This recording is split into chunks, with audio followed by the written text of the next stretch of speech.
Bonjour à tous et merci de nous retrouver. La vie à deux est une grande aventure, dialogue en couple, sexualité, éducation des enfants, équilibre entre vie professionnelle et vie familiale. Eh bien, toutes ces facettes font la richesse de la vie conjugale, mais nécessitent parfois de prendre du temps à deux pour se ressourcer et pour construire.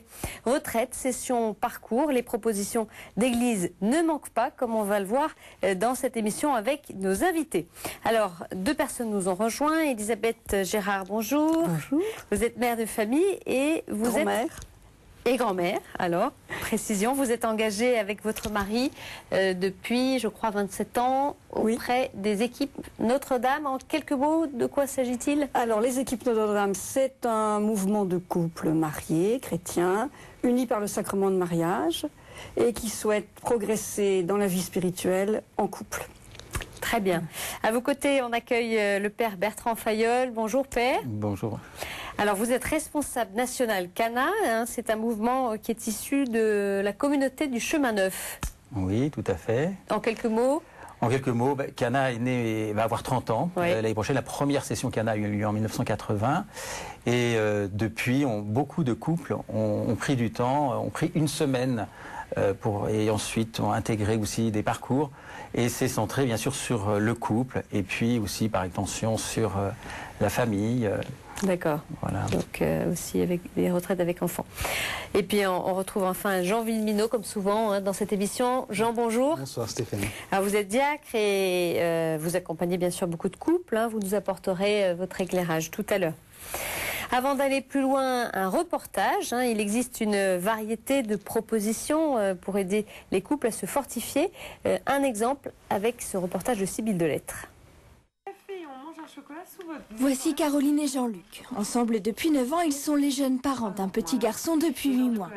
Un couple épanoui qui a pourtant décidé il y a quelques mois de suivre le parcours Elle et lui. Il nous importait d'aller dans cette démarche pour pouvoir éventuellement consolider certains endroits qui pourraient peut-être être plus fragiles et surtout travailler cela au moment où ça va bien, c'est vraiment asseoir le meilleur pour l'avenir.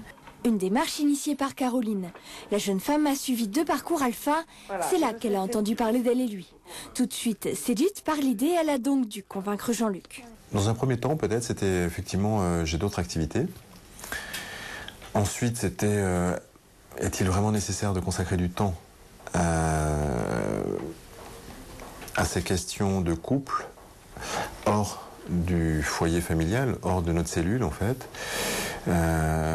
et être accompagné, en fait, d'avoir un cadre particulier. Donc, je trouvais que la justification, au prime abord, n'était pas forcément nécessaire, ce qui s'est avéré faux après. Encouragé par Caroline et ses amis, Jean-Luc a donc accepté et s'est investi. Le couple s'est retrouvé le mardi soir 2 à 3 fois par mois dans l'ambiance feutrée de la salle paroissiale de Sainte-Marguerite. Un cadre spirituel fort au sein même de leur paroisse. Il était en effet très important pour Caroline et Jean-Luc de placer la question de leur couple dans les mains de Dieu. Ça élève vraiment la question puisqu'elle est, à mon sens, chapeautée par l'Esprit Saint, je pense. Donc, quelque part, on a cette protection-là, quoi. On place le couple dans une temporalité qui est beaucoup plus large. Et là, dès lors, c'est vraiment extrêmement positif pour nous. Et moi, j'adhère tout à fait à cela. Elle et lui, c'est 7 soirées au total où Jean-Luc et Caroline ont pu passer du temps pour eux, loin des tracas de la vie quotidienne. 7 soirées pour aborder des thèmes fondamentaux de la vie à deux comme le pardon, la gestion des conflits ou encore la sexualité. Ce sont 7 thèmes qui sont développés d'une manière très responsabilisante et très entière, sans faux semblants.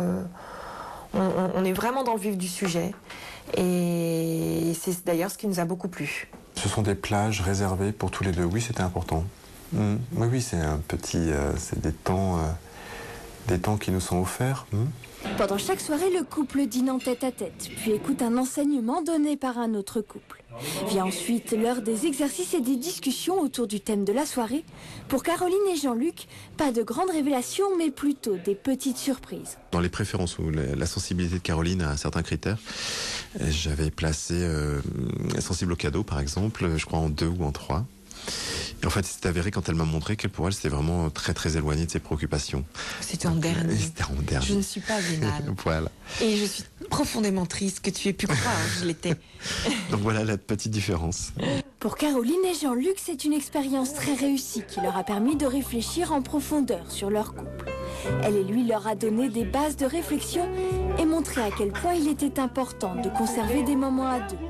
Une réflexion que Caroline et Jean-Luc comptent bien poursuivre au quotidien. Alors Elisabeth, une réaction sur ce reportage, évidemment, hein, ça c'était un exemple particulier, le parcours Elle et lui. D'ailleurs, je précise que si on veut en savoir plus, hein, il y a un site internet, elleetlui.org. Qu'est-ce que ça vous inspire? Eh bien, je retiens qu'effectivement, il est bon pour un couple de prendre du recul, Oui. de quitter peut-être aussi son cocon, Oui. même si tout va bien. Hein, c'est ce que nous, on a expérimenté. Oui. Même on est dans une bonne harmonie affective, tout va à peu près bien. Ça roule, comme Mais on alors dit. pourquoi finalement faire quelque chose? Il y a quand même, je pense qu'il y a des petits signes qui alertent. On sent un manque, on a envie de... Et puis De quelle nature? D'aller plus loin dans l'échange. Oui. Peut-être. Et puis il y a aussi l'esprit, comme cette dame expliquait, elle parlait de l'Esprit Saint. L'Esprit Saint, il fait des petits appels et on se dit qu'on vit chacun, enfin ce qui nous concernait, c'était que nous vivions chacun notre vie spirituelle. Mais vraiment voilà, d'une manière personnelle, sans aucun échange. Oui. Nous étions un couple chrétien, pratiquant, on va à la messe ensemble, on prie ensemble à la messe, mais on n'échangeait pas pendant des années, on n'échangeait pas sur notre foi. C'était sans être un sujet tabou, mais c'était mon affaire, son affaire. J'ai même fait sourire quand j'ai expliqué que, étant enceinte de mon premier enfant, je disais un chapelet régulièrement pour cet enfant. J'aurais jamais osé le dire à mon mari, parce que vous, c'était un peu le point de départ de votre démarche. Ça un petit peu mièvre. Et lui-même a dit après, bien des années plus tard, qu'il attendait, quand nous nous couchions, que la lumière soit éteinte pour faire son signe de croix. Donc c'est un peu ce point de départ-là. Voilà, Hein. Pour vous, c'était de grandir spirituellement ensemble. Voilà, à un moment donné, on a voulu avancer dans la foi et la proposition des équipes Notre-Dame s'est faite, s'est présentée à ce moment-là. D'accord. On y reviendra. Une révélation. On y reviendra, Elisabeth. Voilà. Alors, Père, une réaction vous, sur ce reportage de ce couple qu'on vient de voir? Alors, moi, ça me réjouit beaucoup parce que j'ai vu effectivement des couples et j'ai animé aussi ce parcours.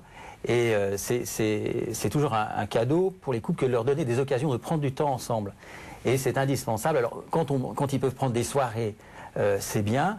Nous, on essaye justement de leur proposer ensuite d'aller même plus loin, de prendre, si possible, des week-ends et mieux des semaines. Pourquoi une démarche chrétienne, finalement, plutôt que de se dire ils pourraient dîner en tête-à-tête, se prévoir un petit week-end tous les deux?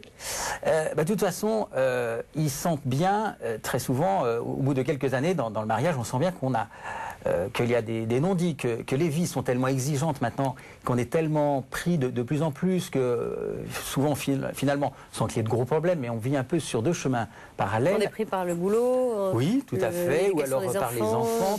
Exact. C'est la course. C'est la course. Et du coup, pouvoir avoir un lieu où il n'y a plus les enfants, pouvoir prendre plus de temps, pas seulement une soirée. Alors déjà, une soirée, c'est bien parce que souvent, ça leur permet, au cours de ces soirées, comme on l'a vu dans le reportage, ça leur permet déjà d'identifier, de voir qu'il y a des lieux, de voir que finalement, comme on l'a vu ici, ils pensaient à certaines choses et puis l'autre, mais pas du tout. Parce qu'au fond, ils ne se connaissaient pas vraiment.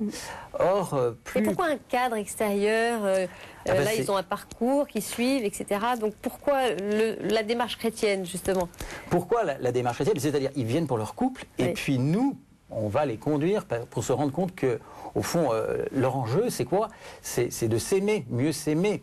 Et ça passe par une session chrétienne, vous pensez? Eh bien, ce que je crois, moi, c'est qu'au cœur de l'amour, celui qui sait vraiment aimer, qui est le source de l'amour, c'est Dieu. Donc, si les gens, on les a mariés, enfin, je parle comme prêtre, ils sont venus et ils reviennent nous voir en nous disant, dès qu'il y a une petite difficulté, c'est notre responsabilité, l'Église, que de les aider, que de leur dire, bah, écoutez, il y a une démarche déjà humaine, il faut mieux vous connaître. Et puis, on croit aussi qu'en allant plus loin, en s'arrêtant, en priant, en faisant une petite école de prière, apprendre à prier en couple, alors là, il y a quelque chose, ça permet d'aller beaucoup plus loin. Parce qu'au bout de peu de temps, ils se rendent bien compte qu'il y a des blessures et que face à ces blessures, il y a besoin de pardon. Et ce pardon, c'est pas du tout naturel. C'est pas du tout naturel. Et pour ça, il va falloir du temps. Il va falloir leur donner, les mettre dans les conditions. Et s'ils arrivent, j'allais dire, à faire une rencontre personnelle, notre objectif, c'est pas qu'ils aillent à la messe, mais c'est qu'ils découvrent certaines valeurs chrétiennes qui, peut-être bien souvent d'ailleurs par la suite, leur permettent de retourner à l'église. Elisabeth, alors comment est-ce que vous avez choisi, vous, les équipes Notre-Dame? Est-ce que votre mari était partant comme vous au début? Au départ, il est peut-être il était un peu hésitant, enfin il est venu peut-être un peu pour me faire plaisir, mais il a tout de suite été séduit parce que la démarche était conjugale. Ça nous mettait tous les deux dans le coup, ça nous impliquait, et ça nous a bien séduit. Puis nous avons rencontré donc d'autres couples qui avaient quelques années d'expérience. Nous avons partagé, entendu des témoignages, et ces témoignages nous ont fait envie. Et ça nous a mis en route. Ça a été un peu comme une promesse.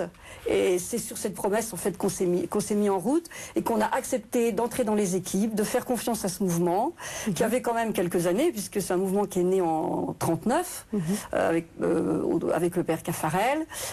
Il y avait donc déjà, il y avait du recul, et c'est un mouvement jeune aussi, beaucoup de jeunes couples.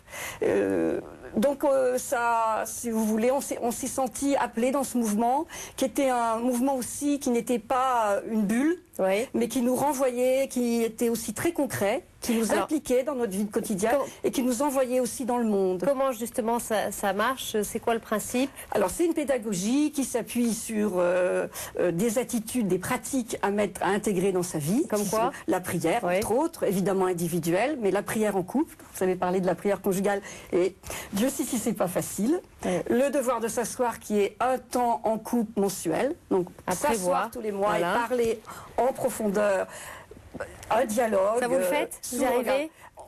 Alors on a une équipe, nous sommes en équipe où on se retrouve tous les mois et on se stimule, on s'encourage, on se secoue parce que les obstacles sont multiples. Les agendas chargés, les enfants, 1000 choses à faire, 1000 prétextes pour dire on a toujours la bonne envie, le désir, mais il faut prendre une date, il faut s'y tenir, et malgré tous les obstacles. Et après, quand ça a été vécu pleinement, quand on a pris un temps d'échange en couple... Là, c'est tous les deux, hein, c'est tous les deux. Vous parlez... Le temps d'une retraite, on se rend compte c'était un vrai cadeau.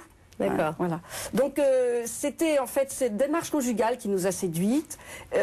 Encore une fois, un mouvement très ancré dans notre quotidien, qui nous faisait comprendre que notre petit quotidien, la banalité d'un tous les jours, comme les grands moments, eh bien... Le Christ était là avec nous.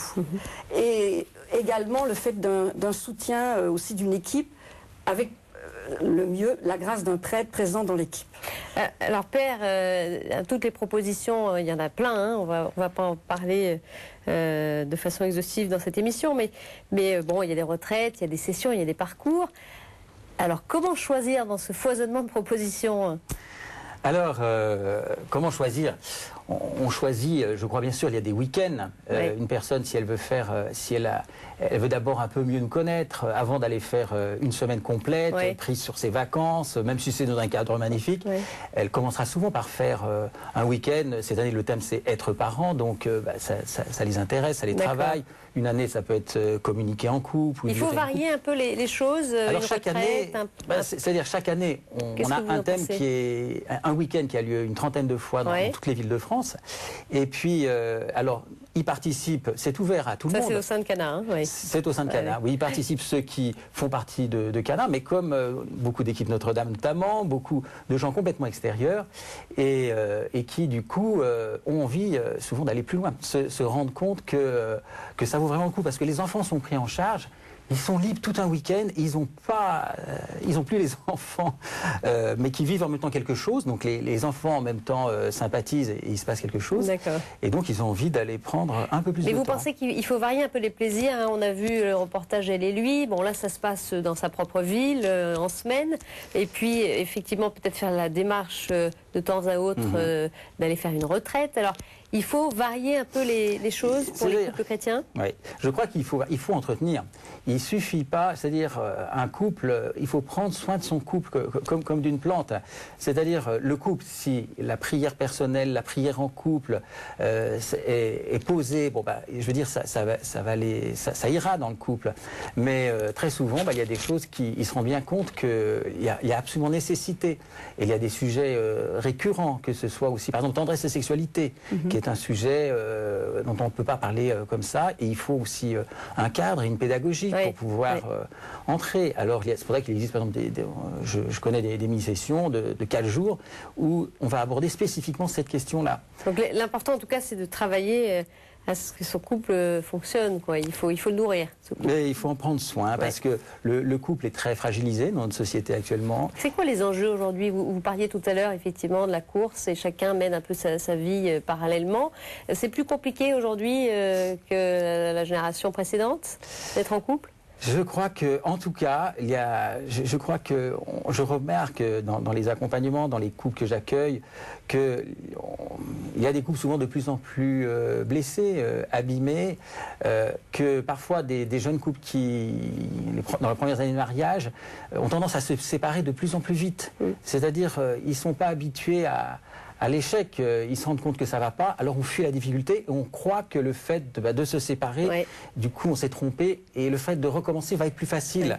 Alors que le fait d'entendre des témoignages d'autres qui leur disent, qu'ils puissent nommer ce que même par quelle crise, par quelle difficulté ils sont passés, ils se rendent compte qu'en fait c'est possible et consentir. Et ils voient ce couple qui va très bien et du coup ça leur donne vraiment espoir. Et donc du coup, il faut qu'ils trouvent un lieu où aussi ils vont pouvoir partager avec d'autres couples. De parole et d'échange aussi, tout à fait. Alors vous parlez de votre rôle, vous en tant que prêtre, parce que vous préparez les couples au mariage. Il y a une forme de service après-vente pour les prêtres qui doivent accompagner ces couples une fois mariés. Oui, mais il faut s'en occuper. Est-ce que vous êtes formé en tant que prêtre pour aider les couples? Eh bien, je suis formé, je crois que j'ai été surtout formé sur le tas, c'est-à-dire, bon, bien sûr, j'ai été en paroisse où j'ai été responsable de maison d'accueil. Aujourd'hui, depuis 6 ans, je suis au service de Cana. Et régulièrement, le fait d'animer des week-ends, et puis on travaille constamment en couple et prêtres ensemble pour voir qu'est-ce qui est adapté. On se rend compte qu'on est obligé de répondre à des questions, que ce soit, je ne sais pas, mais toutes les questions par rapport à Internet, par rapport à la gestion du temps. On a besoin, en ce moment, on travaille beaucoup sur les écoles de parents. On nous dit, mais on a besoin, comment est-ce qu'il faut faire? Est-ce qu'il faut être autoritaire? Est-ce qu'il faut au contraire être plus laxiste? Enfin, et on sent que ce travail fait en même temps, parallèlement, avec des psychologues, avec des éducateurs, est important. Chacun peut apporter sa contribution. Elisabeth, alors aux équipes Notre-Dame, hein, vous avez aussi un prêtre qui suit l'ensemble des couples. C'est important pour vous qu'il y ait un prêtre présent parmi les couples? Oui, c'est la grâce des grâces. Il est là, il est membre de l'équipe, mais il n'est pas totalement immergé dans l'équipe. Il reste prêtre. Il est signe que nous ne sommes pas réunis entre nous, comme ça, parce qu'on s'entend bien, qu'on partage les mêmes valeurs. Il est signe d'Église, il est signe du Christ. Il nous rappelle que nous sommes là, réunis pour progresser vers le Christ. Bon, mais évidemment, toutes les équipes ne peuvent pas être accompagnées par un prêtre, mais il y a toujours un prêtre référent. Donc il est avec nous, il partage sur la vie spirituelle et il est signe d'église. Voilà. Donc c'est un plus. Et finalement, qu'est-ce que vous apporte toute cette expérience des équipes, du 27 ans, de l'équipe Notre-Dame. Comme le disait le père, le couple, on doit prendre soin des couples. Oui. C'est vrai que ce que nous propose l'équipe, les équipes, à savoir régulièrement se retrouver à deux pour parler en profondeur, c'est une assesse, c'est un exercice, parce qu'on a l'impression, on peut très bien avoir le sentiment que tout le monde, on se parle, on s'est dit des choses. Pourquoi prendre le temps de se bloquer 2 heures ou 3 heures? Et pourquoi Vous avez la réponse? Effectivement. Pourquoi? Parce qu'en fait, comme disait le père, il peut y avoir des choses qui sont masquées, il peut y avoir des oublis ou des a priori, comme le témoignage que nous avons vu, ce monsieur qui était persuadé que finalement les petits cadeaux étaient très attendus par son épouse, puis finalement pour elle c'est assez futile. Ouais, donc on n'a jamais fini de découvrir l'autre, et puis parce que pour éviter, comme vous le disiez tout à l'heure, des chemins un peu parallèles, on régule bien les affaires économiques de la famille, on s'entend à peu près bien sur l'éducation des enfants, puis on a l'impression que tout est clos, et en fait il y a peut-être des pans entiers de notre vie, et puis surtout de notre vie aussi spirituelle, de nos questions plus profondes. Donc il faut du temps, et c'est pas simple parce qu'il faut laisser l'autre parler, il faut l'écouter. Il y a aussi des conflits dans un couple. Aucun couple n'est épargné par des heurts, par des incompréhensions. Donc il faut laisser l'autre se dire, sans l'interrompre, sans se justifier. C'est un apprentissage. C'est un exercice qui n'est pas simple. On a tout de suite envie de colmater la brèche et d'expliquer. Donc ça peut vous Donc aider. C'est pas un temps, et si vous voulez, c'est pas un temps de règlement de compte. Donc c'est un temps d'échange pour comprendre l'autre. Une dernière question, Père, très rapidement. Les sessions chrétiennes, quelles qu'elles soient, est-ce que ça s'adresse à tous ou qu'aux couples croyants? Eh bien, heureusement, ça s'adresse très largement. Et c'est vrai qu'à nos sessions, on a beaucoup de joie à voir des gens qui sont parfois très loin de l'Église, qui n'ont qu'une image très lointaine. Et à l'occasion d'une difficulté ou d'une question, parce qu'ils viennent pour leur couple, ils se sentent très démunis, eh bien, ça, c'est l'une de mes plus grandes joies, c'est que des gens viennent pour leur couple et, j'allais dire, ils repartent, entre guillemets, avec le Christ, parce qu'ils ont fait une rencontre, l'image qu'ils avaient de l'Église, de la foi qu'ils ont pu avoir, se trouve complètement différente. Merci à tous les deux. Jean, alors, quel est votre regard sur ces questions? Je voudrais revenir sur une question. Vous avez posé 2 fois, 3 fois la question. Pourquoi des sessions chrétiennes? Oui. Il faut quand même se rappeler que le mariage, le couple, c'est un mystère. C'est-à-dire que c'est un secret de Dieu. C'est une volonté de Dieu dès le départ de toute éternité pour se révéler tel qu'il est et pour faire participer l'homme à sa propre vie trinitaire. Jean-Paul II le soulignait très bien. Donc une session chrétienne, c'est tout simplement pour comprendre en profondeur ce qu'est le couple. Un secret de Dieu, un mystère. On a parlé d'enjeu également. L'enjeu, c'est la communion. Vous voyez, et je dis très souvent aux couples que le temps passé à deux, inutilement, entre guillemets, sans un objectif particulier de gestion des comptes, d'éducation, ce temps gratuit où je suis moi pour toi et toi pour moi, est un temps absolument essentiel pour vivifier, même pas pour démasquer des choses qui seraient cachées, simplement gratuitement où je suis moi pour toi et toi pour moi. Dans un rendez-vous d'amour, c'est absolument essentiel pour la communion. C'est exactement la même chose que l'oraison avec le Seigneur, l'oraison. Ça sert à rien, l'oraison. Aller à la messe, c'est utile. Aller se confesser, c'est utile. L'oraison, ça ne sert à rien. Mais c'est un acte gratuit qui me met dans la communion avec le Seigneur. Et je m'aperçois que si l'oraison n'existe pas, eh bien, il y a de l'eau dans le gaz. Et si je n'ai pas ce temps gratuit avec mon épouse, moi je dis une demi-heure par jour. Une demi-heure par jour, je dis souvent aux couples, roucoulez et priez, c'est exactement la même chose. Roucoulez pour votre vie de couple et priez pour votre vie avec le Seigneur, c'est exactement la même chose et c'est absolument essentiel. Et puis je voudrais dire également une autre chose qui me tient beaucoup à cœur. Dans une vie de couple, comme dans la vie chrétienne, vous avez des temps forts. Dans la vie de couple, vous avez un anniversaire de mariage, vous faites un petit voyage, vous avez une fête de famille, et puis vous avez la banalité de tous les jours. Dans la vie chrétienne, c'est pareil. Vous avez la banalité de la vie chrétienne tous les jours, et puis vous avez des temps forts comme un pèlerinage, comme une session Cana, comme un pèlerinage en Terre Sainte. Et il faut rappeler que les événements extraordinaires sont au service de l'ordinaire. La sainteté, Élisabeth le soulignait, en fait se vit dans la banalité. Elle ne se vit jamais dans l'extraordinaire. Elle se vit toujours dans la banalité. Marie et Joseph montaient 3 fois à Jérusalem, ça l'Évangile nous le dit. Ils vivaient ces pèlerinages, ce temps fort. Mais tout s'est joué à Nazareth, dans la banalité de la vie de Nazareth, dont on ne sait rien, parce que c'est un secret de famille et c'est un secret de Dieu. Et donc il faut faire très attention que ces temps forts ne soient pas un alibi pour ne pas vivre intensément cette vie de tous les jours. Il faut que ces repas pris en tête-à-tête à elle et lui viennent vivifier le repas que je vais prendre lundi soir, banalement, comme tous les jours dans la famille. Il faut que cette session que je suis à Cana vienne vivifier cette intimité personnelle que j'ai avec le Christ, vienne vivifier l'intimité personnelle que mon épouse a avec le Christ pour qu'il y ait cette communion à deux. Ça me paraît tout à fait essentiel. Les temps forts au service de la vie commune et banale de tous les jours, que ce soit dans la vie de couple ou que ce soit dans la vie chrétienne. Eh bien, merci à tous les trois d'être venus nous vivifier sur ce plateau.